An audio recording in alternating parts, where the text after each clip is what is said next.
l'analyse de la réflexion. De retour avec tous les personnages, Fred, Bastien, Oui. Florence, tout le monde est là. Tout le monde est là. formidable. Et on va rejoindre Karel Ménard, qui est directeur général du Front commun québécois pour une gestion écologique des déchets. Et on va parler compostage. Et là, bonjour, M. Ménard. Oui, bonjour. Ça va bien? Très bien, vous-même. Ben, absolument, absolument. Écoutez, le compostage, j'ai vécu l'expérience. Je vis, moi, dans une tour au centre-ville. Toc, toc, toc, ça cogne à la porte. Une petite madame avec un dossard orange qui me dit « Ça, c'est en bac brun. Ça, c'est des sacs en papier brun. Fais ça, ça va bien aller. » Puis ils sont encore à la même place depuis. Moi, en ce qui me concerne, là, ça n'a pas collé. Puis pourtant, je suis monsieur recyclage, j'ai même pas de char. C'est que je suis quand même un citoyen, on ne peut plus. Mais j'ai eu l'impression que c'est compliqué, cette affaire-là. Puis tantôt, j'ai eu une conversation disant, pour les gens en banlieue, c'est peut-être facile parce que tu as ta cour, tu as ton driveway, etc. Pour les gens qui sont en appartement, pouvez-vous me démêler là, le motus operandi du compostage pour que ce soit le plus simple à comprendre puis qu'on se rende compte que c'est pas supposé être une corvée?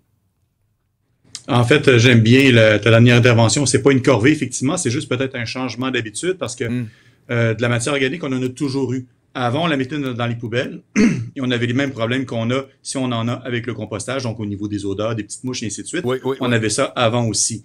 Là, tout ce qu'on nous demande, c'est de trier la matière organique, au lieu de la mettre dans un sac noir ou une poubelle, la mettre dans un bac brun. Pourquoi? Parce que la matière organique, c'est ce qui cause le plus de problèmes environnementaux dans les dépotoirs.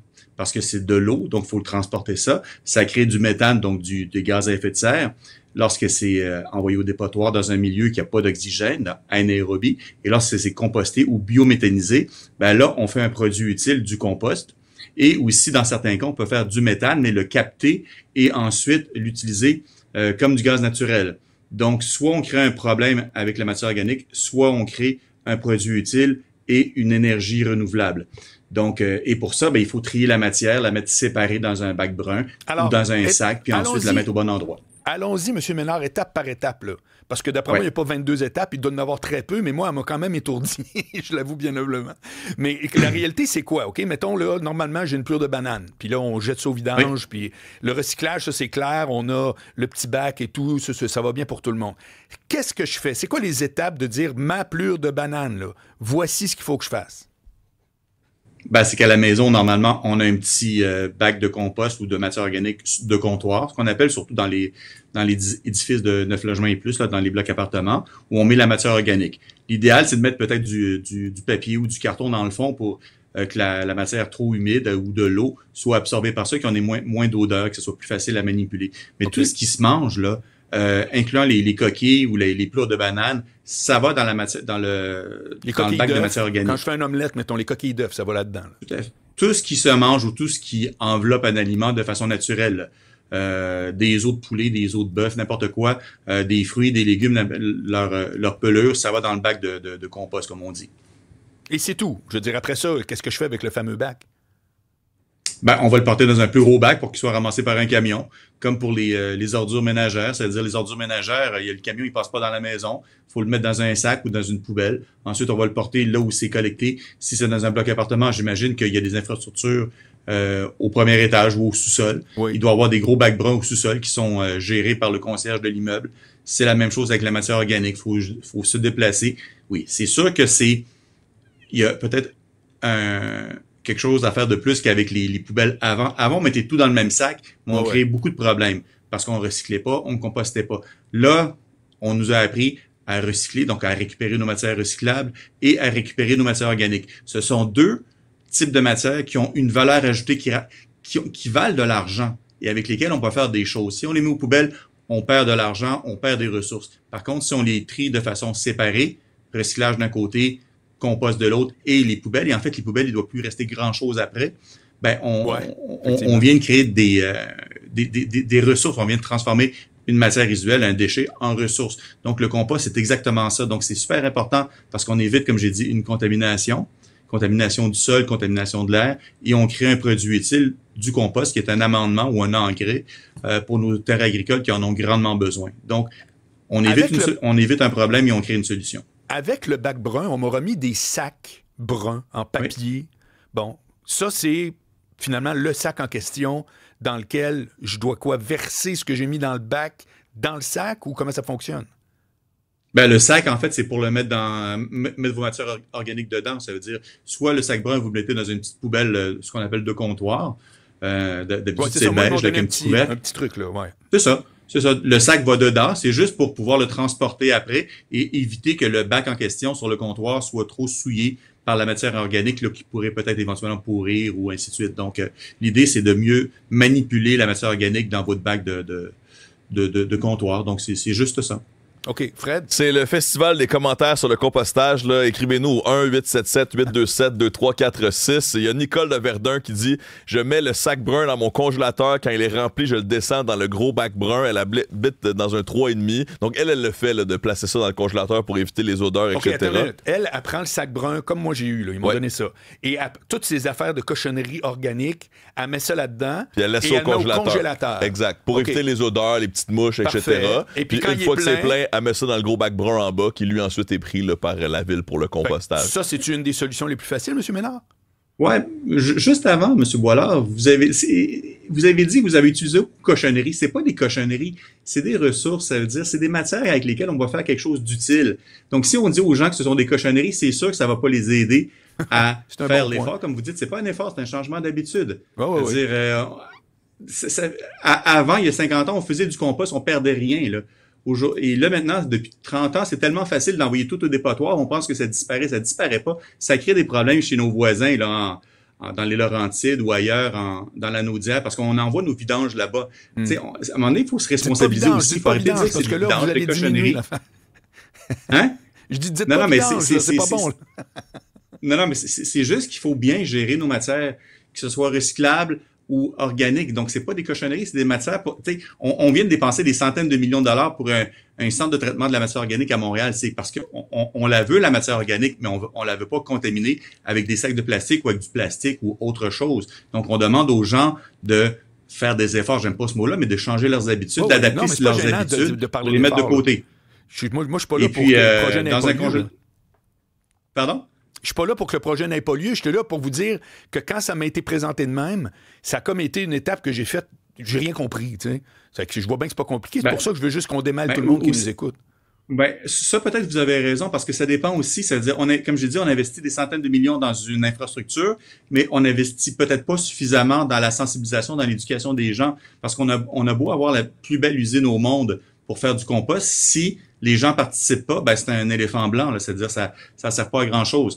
Donc il faut aussi investir dans la sensibilisation, dans l'éducation. Je dis pas que la ville de Montréal a pas fait son travail, mais en général, c'est ce qu'on constate aussi, ça veut dire on investit beaucoup dans le béton, mais très peu dans les gens qui sont la clé du succès de toutes ces entreprises-là. Oui. Je vous suis, Florence? Mais moi, je trouve que c'est pas nécessairement accessible à tout le monde dans les grandes villes. Tu sais, moi, j'habite au 3e étage dans Ville-Marie, puis on n'a pas de bac commun. Donc, moi, je suis obligée de le laisser sur mon balcon arrière si je veux faire du compost. J'ai déjà essayé une fois, puis à la fin, justement, de la semaine, quand il est plein, ben, pour aller le mettre au chemin, la cour du voisin d'en bas est barrée. Donc, je suis obligée de prendre le bac, de traverser à l'intérieur de mon appartement, de descendre 3 étages pour l'amener au chemin. Oui. Puis l'été, quand il fait chaud, les verres blancs et tout ça, donc moi, j'ai abandonné le projet. Mais s'il y avait, par exemple, je sais pas, au bout de la rue ou dans le quartier, des bacs communs pour le compost, là, peut-être que je participerais plus, mais c'est pas accessible à tout le monde. Vous dites quoi, M. Ménard, de ça?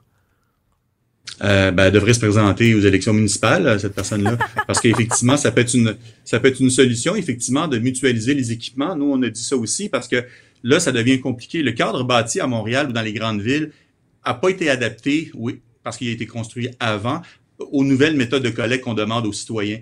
Donc, mais peut-être que lorsqu'on construit de nouvelles infrastructures, de nouveaux condos, peut-être penser au vidange avant plutôt qu'après, en mettant des centaines de bacs devant les portes des condos. Je trouve que ça dénature complètement l'édifice et ça devient compliqué aussi pour les éboueurs. Il faut penser à ces gens-là aussi. Donc, peut-être effectivement, dans certains cas, peut-être qu'on pourrait tester ça, mutualiser, donc mettre en commun des équipements comme des bacs ou des choses comme ça. Même pour les vidanges, ça pourrait être fait de cette façon-là, ou les matières recyclables, comme ça se fait en Europe, comme ça se fait en Asie. C'est-à-dire, ici, c'est du porte-à-porte pour les 3 collectes. C'est-à-dire, aux 2 semaines, là, dans le minimum des cas, on a 4 collectes en 2 semaines, ce qui est énorme. Devant chaque rue, chaque adresse au Québec, il y a 4 collectes qui se font en moyenne. Alors qu'en Asie ou en Europe, les gens se déplacent dans des lieux qui sont mutualisés, des cloches, des choses comme ça, où les gens vont porter des matières soit organiques, recyclables et autres. Mais au Québec, on a été habitué à la facilité. Donc, et là, on demande aux gens, hop, une autre collecte. C'est sûr que ça peut être compliqué pour certains, surtout si les équipements ne sont pas adaptés. Ça, j'en conviens. Donc, on aurait peut-être des améliorations à faire de ce côté-là.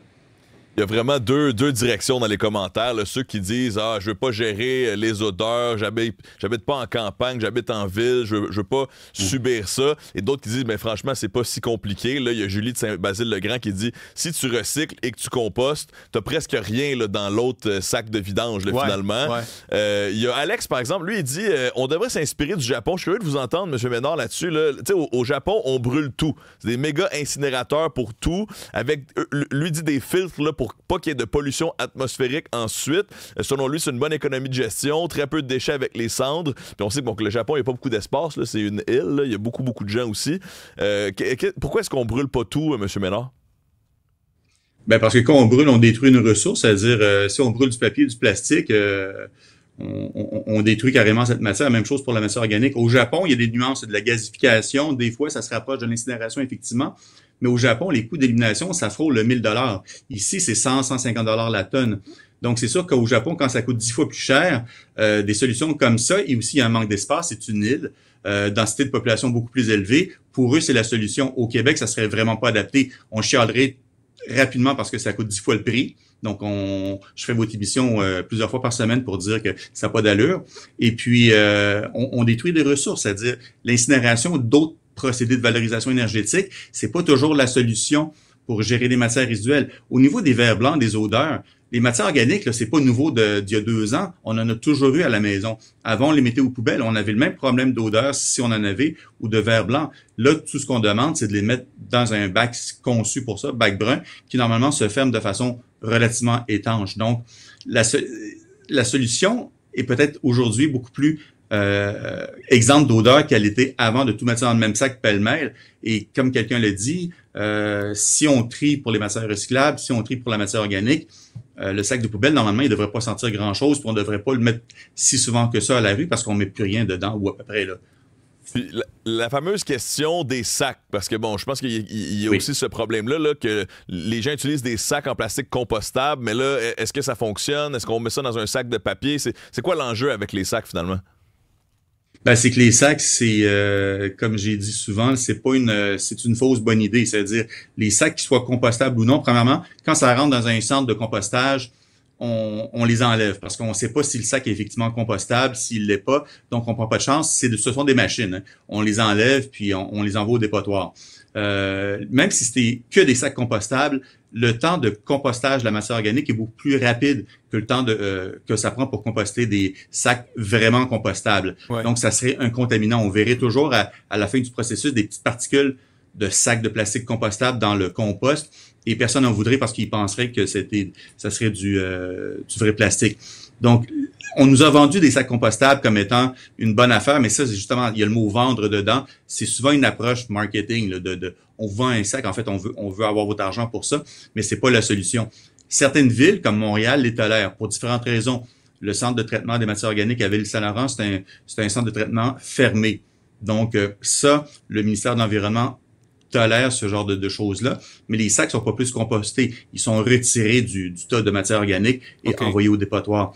Dans les différentes municipalités au Québec, la meilleure des choses, c'est de les appeler. Ben, si vous habitez, par exemple, en Montérégie, appelez votre régie ou votre municipalité, demandez-leur s'ils acceptent les sacs de plastique, dites-leur que c'est peut-être plus simple pour vous, parce que c'est ça aussi l'avantage des sacs en plastique, certains diront, parce que ça facilite la participation du public. Donc, en disant c'est plus simple de le mettre dans un sac, donc on tolère les sacs de plastique, même s'il faut les enlever à la fin. Mais un des problèmes aussi, si on ferme le sac de façon étanche, on fait un nœud, ben ça crée des biogaz, ça crée du méthane. C'est exactement le problème qu'on veut éviter en faisant du compost. Donc, on n'est pas plus avancé à ce niveau-là. Donc, il faut juste comprendre la mécanique du compost un petit peu. Et ça, je suis conscient qu'on devrait l'expliquer peut-être davantage aux citoyens, notamment en ce qui a trait au sac de plastique. Là. Donc, et c'est du cas par cas, c'est pas du mur à mur. Là, donc, à travers la province. Donc, ce qui est bon à Montréal, c'est peut-être pas la bonne chose à faire non plus à Granby ou ailleurs. Donc, mais les différences sont pas si grandes que ça. L'idéal, c'est pas de sac de plastique compostable ou non. Mettez-en pas. Prenez des sacs en papier ou du papier journal ou des essuie-tout pour mettre dans le fond du pain, peu importe, mais l'idéal, c'est pas de sac de plastique. C'est quoi votre parcours? Qu'est-ce qui fait que vous êtes intéressé à ça tout à coup? Au compost? Ouais. Ben, parce que je trouve que c'est fascinant, l'environnement. Dire l'environnement, on fait de la gestion, on fait de la politique, on travaille en environnement. Moi, le soir, là, je me couche, là, je suis content de mes journées. Même si je me demande qu'est-ce que j'ai fait parce que j'étais en entrevue ou j'ai rempli un rapport, mais je me dis, j'ai été utile à quelque chose. Et souvent, on cherche des façons de faire, de travailler, donc gagner sa vie et de faire des choses utiles. Et moi, j'ai trouvé ça fait plus de presque 30 ans maintenant que je travaille en environnement. On travaille pas juste en compost, on travaille au niveau de la récupération, collecte sélective, les matériaux secs, bon, peu importe. Mais c'est très valorisant, je trouve. Et puis, moi, c'est pas un reproche, au contraire. Je trouve ça... Non, mais c'est parce que vous avez une expertise assez pointue. C'est pour ça que je trouve ça intéressant. Je me demandais c'était quoi votre parcours. J'en mange, moi, c'est ma job à temps plein. Vous mangez du compost? Ah non, commencez pas à me trouver. C'est mon travail à temps plein depuis des années et des années. Donc, c'est ça qu'à un moment donné, on développe une expertise, mais je connais pas tout, j'apprends encore, puis ça encore, c'est quelque chose qui est fascinant. Apprendre dans ce milieu-là, je trouve que je trouvais moi un travail où vous avez envie de rentrer au bureau le matin. Vous n'êtes pas toujours au bureau, justement, vous sortez sur le terrain souvent. Vous rencontrez des gens comme vous, des gens super intéressants, et vous, quelque part, vous pensez peut-être améliorer l'environnement ou la qualité de vie des gens, parce qu'on travaille aussi sur d'autres dossiers. Donc, moi, j'ai tout ça combiné et on me paye pour faire ça. Bon, je suis pas millionnaire, mais je suis capable de vivre, de me payer un logement et tout ça. Donc, Fred, monsieur, maintenant, il y a une question qui me brûle les lèvres. Là, j'ai bien compris que vous dites l'idéal, c'est sac à papier ou papier journal ou des pains dans le fond pour le compost en tant que tel. Mais là, moi, les gens qui ont des chiens, puis là, j'ai vu ça qui vendaient des sacs compostables pour les besoins de chiens.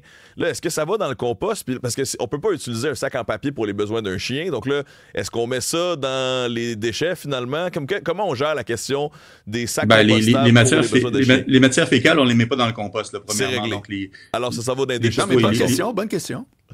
Ça va pas dedans. Les petits sacs de crottes pour chiens, là, ça va dans la poubelle. Donc, bien fermé. Puis compostable, là, ça sert strictement à rien. Là. C'est-à-dire, prenez un sac à pain, n'importe quoi, là, ou un sac de légumes à l'épicerie, là, puis je devrais pas le dire, mais en tout cas, les sacs qu'on a pour les fruits et légumes, au lieu de payer de l'argent pour acheter des sacs compostables qui sont d'aucune utilité en passant là, pour ce genre de matière-là. Un sac de plastique normal, là, c'est du marketing. Ça va aux poubelles. Mettez-le pas au compost, ça va aux poubelles. Voilà. Donc, puis si vous le mettez au compost, ça va être des matières fécales, ça va être un contaminant là, pour la matière organique. Donc, puis en plus, il y a le sac. Donc, poubelle. Karel Ménard, directeur général du Front commun québécois pour une gestion écologique des déchets.